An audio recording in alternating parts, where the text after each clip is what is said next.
Hey guys, welcome back to some more AFK Arena. Today we're back over in the YouTube account and we're going to be breaking down our July tier list. Now, as we know, there are an incredible amount of heroes within AFK Arena. And it's funny because I hop over on Tier List Maker. It shows me how many images that I do have. And I believe it's at 175 images in there, meaning we have a crazy amount of heroes within AFK Arena.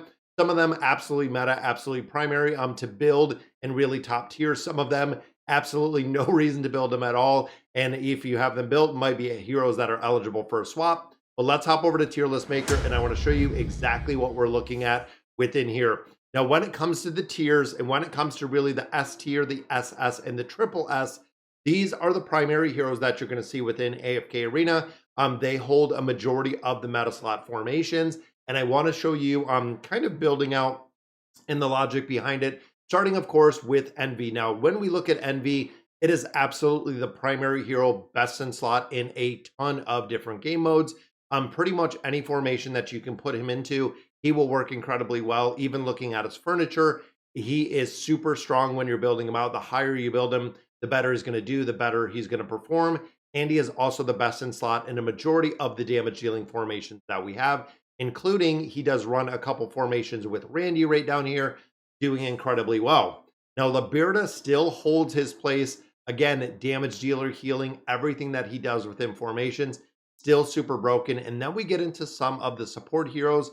Aurelia as a buffer, as a amplifier, as a healer. Everything that Aurelia does, again, support-wise, incredibly effective. Demia still holds her spot as well because of the ability to entirely not only do damage, but as a buffer, but also able to keep the entire team alive where they would be dead in a lot of different formations. Now, Lucilla goes hand in hand with Liberta. They do go together, and Super still kind of broken because of the multiple cheat deaths that she possesses, and the ability to kind of teleport around the board. Very hard to kill her, even though she is a support hero, has a lot of tanking aspects. Now, the awakened version of Athalia, you can see kind of sliding down a little, but when it comes to the priority and awakened hero, still super high utility. And it almost feels like they had Envy released to try to replace some of the places that she was being used, but now a majority of formations just kind of run in conjunction with her. So there will be one formation that uses Envy, one formation that uses the awakened version of Athalia, and again, super effective. Now, the first Draconic hero, which of course is Lan, Highborn Draconic, is it worth building Lan right now? I don't think I would start building her right now, even though she has very high utility within the tier list, because of course with AFK Arena, we do not know what is coming, and the cost of the Draconic heroes is just still completely broken, with having the ability to get the Highborn Draconic heroes, but also the ability to get the regular Draconic heroes. Then we have Misha. Now, Misha, another hero support, super effective with formations. Works incredibly well with a lot of different heroes, including the awakened version of Iran. It is really broken, and we're even seeing her kind of break away from that formation and being used in a bunch of other places. And then Lavatoon as a buffer, as a support hero. Again, being able to ramp up the damage and amplify the damage that heroes are doing works incredibly well as support. Then we get into the SS tier. Now, as you can see right here, guys, this is where we are dropping the awakened version of Estrilda. Kind of a lot of questions in the beginning. Is she really worth building? At this point, we are seeing her used in all three game modes. So utility-wise, we are seeing a lot of utility with her, seeing a lot of reason to build her, and overall, the effectiveness of the hero itself working incredibly well. Rendell is another one. Again, support, which is crazy. Just like Liberta, we have support damage, does and is super broken with formations.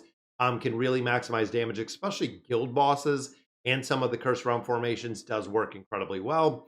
Rimuru, even though he is a mage, still playing a lot of the support role with the magical pierce and a couple other things that he does to amplify the damage. Amelia, the crowd control energy regeneration is still incredibly effective. I know a lot of players have said, well, I don't use Amelia like we used to. Still, the utility is there for the increasing of the energy for other heroes. The instant crowd control works in formations. And I feel like some of these, as we continue to get newer heroes to AFK Arena, of course, not going to have quite the utility of that we've seen in the past. So I feel like some of these could actually go down a little bit further in the utility. Now, Jerome right here, this is our Lightbearer hero. Again, buffing wise, especially if he is being run with light bearer heroes, effectiveness goes through the roof.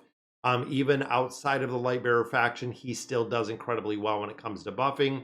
Same with Shuna. Shuna is best in slot when it comes to having the ability to be in formations and really increase the damage dealing that we're doing. And this is where, when we start looking at 4 or 5, 6 formations, a majority of them are built up of 1 or 2 tanks or no tank and being run with 1 or 2 primary damage dealers, and then literally building the entire formations around them with support heroes. Because Belfiora right here, again, Draconic support works incredibly well. Ivan support, even thinking down here, we have Palmer, crit damage amplification, crit. Support, we have Nox as support. The Awakened version of Leica, still holding her place because she's pretty unique in what she does. Being able to delay coming into the battlefield or mitigating the damage of the heroes that are not coming into the battlefield, still doing damage in quite a few formations. The Awakened version of Thorin, I feel like this is works incredibly well with the SEAL team, not seeing him used in a lot of different places. I feel, again, he's going to be one, the utility we might see go down a little bit. Same with the Awakened version of Shamira, not being used as many places as we've seen them, because we're starting to get a lot more Draconic heroes that seem to be very sticky and are staying around. Now, Zora making, again, a formation SP effect that she has does very well, even most recently using her within the guild boss, but also seeing her within formations as kind of a secondary damage dealer. Now, when it comes to Marcial, this is broken burst damage. This is nightmare corridor damage. The damage that she ramps up and how fast she can ramp up damage. She is still the best in slot damage dealer for a couple of teams, which is the same with Skylin. Skylin is, again, the best in slot damage dealer in a few different teams. Just the Highborn Draconic heroes, just like Halia, super, super, super expensive build. Definitely whale territory. Because even looking at Leviathan, looking at Halia, looking at Skylin, all 3 of those I do not have built because I do not have the Draconic emblems to build them up, just because, again, of their sheer cost. Halia is one, again, I feel like I don't see her as many places. Even when I merc copies of her, it seems like Skylin and Leviathan have a lot more utility, but where she's being used, the damage is being brought. A regular version of a Draconic hero, Scion, best in slot in a lot of formations, still seeing a lot of utility, and is really the substitution for Skylin. So if you don't have Skylin, Scion is the substitution that a lot of players are using, including myself. Does work incredibly well in the damage formations and the treasure scramble when he is run with Alna, which is, again, what we see with Skylin. Then we have Aethys in here, super solid tank. I love the way that he works. When we look at all of the tanking classes, even Estrilda, even Lucius, he is by far way more of a tank and heavier of a tank. Very hard to kill, has a lot of mitigation, works incredibly well. Now, Lysander, again, one that a lot of players kind of go back and forth. I feel like he's not going to hold a lot of utility overall, and it seems like in the niche formations that he was in, we're not seeing him used in as many of those formations anymore. I feel like he could be another one that is coming quickly down the tier list as new heroes are being introduced. Now, Rem, damage-wise, Rem still does incredibly well. Again, even though the heroes are replaced because of power creep, because of really the time, utility of the hero doesn't go away. So if you still have the ability to get Rem, which I know you do through the garrison, can be effective in campaign formations, can work within the King's Tower. There are a few places that these dimensional heroes can still work, and they're not super expensive to build out because of the garrison.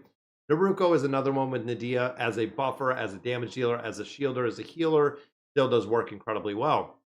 Awakened version of Shamira, still kind of sticky with the tier list. We're still seeing her used in a few formations, not as many as we did. Again, I feel like with, you know, the now she's the 2nd generation of the Awakened hero.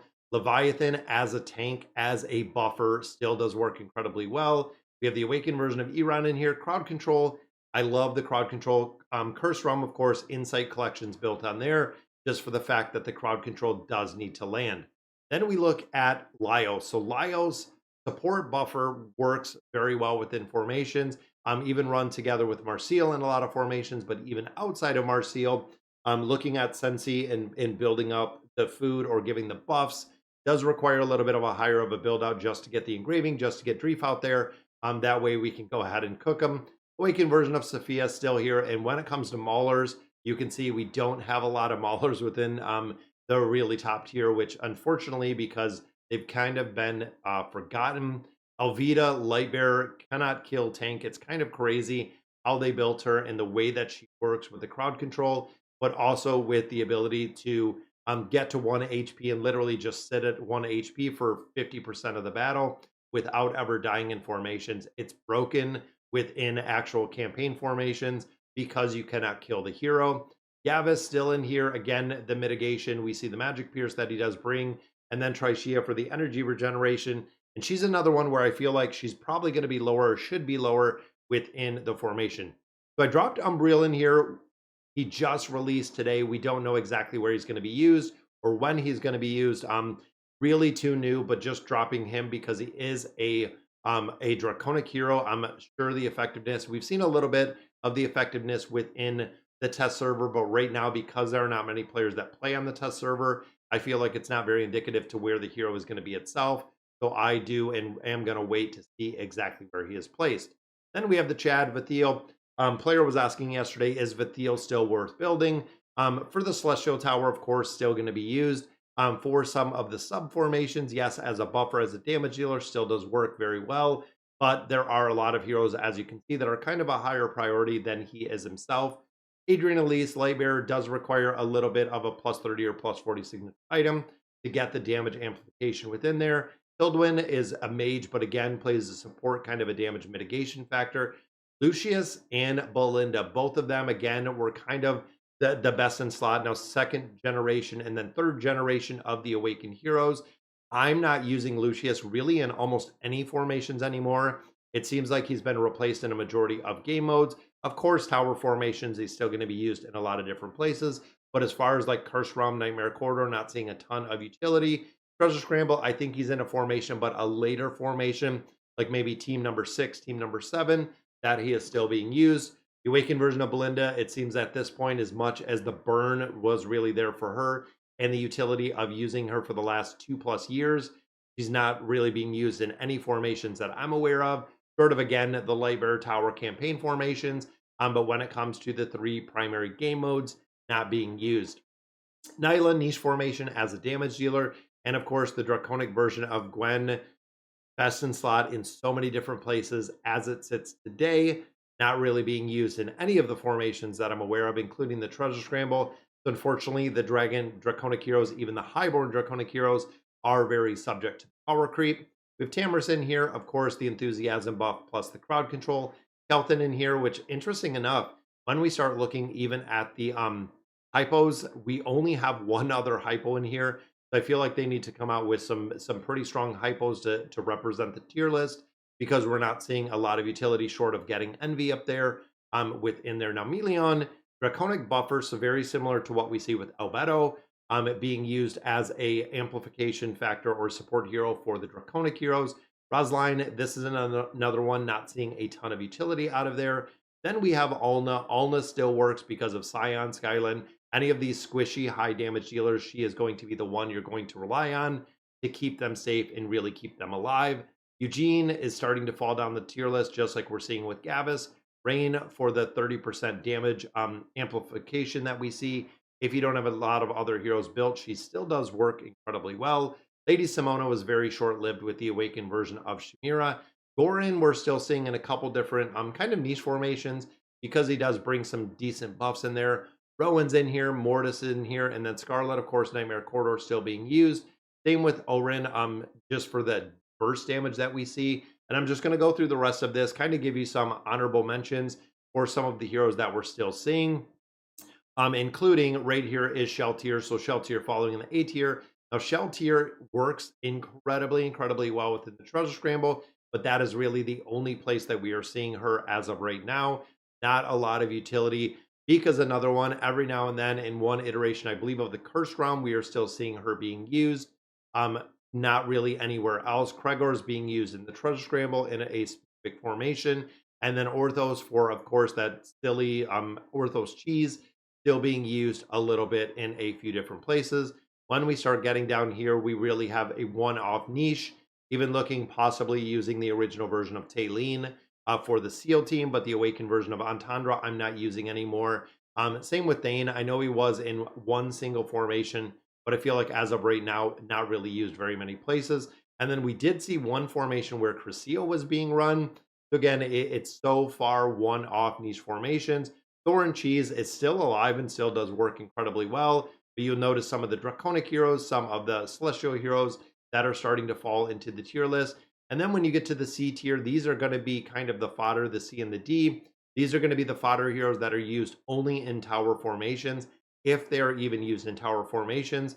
When you start getting to multiple of teams, where 2 teams you need 10 heroes, 3 teams you need 15 heroes, that is where we're seeing these because they are kind of a filler. A lot of players not building them out, and I do not recommend building any of them out.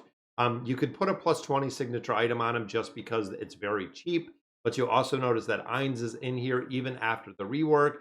We have Baba Yaga in here. We have King Arthur. There are a few in here, including Taylene is in here. Lucretia is in here. And then, of course, the awakened version of Aziz, which never took off through all of AFK Arena, unfortunately not being used. So guys, that is going to do it for today's video. Wanted to update the tier list and show you, yes, the awakened version of Estrella is being used in a lot of different formations. So again, that's going to do it for today's video. Let me know in the comments what you guys think. And as always, thank you guys for watching.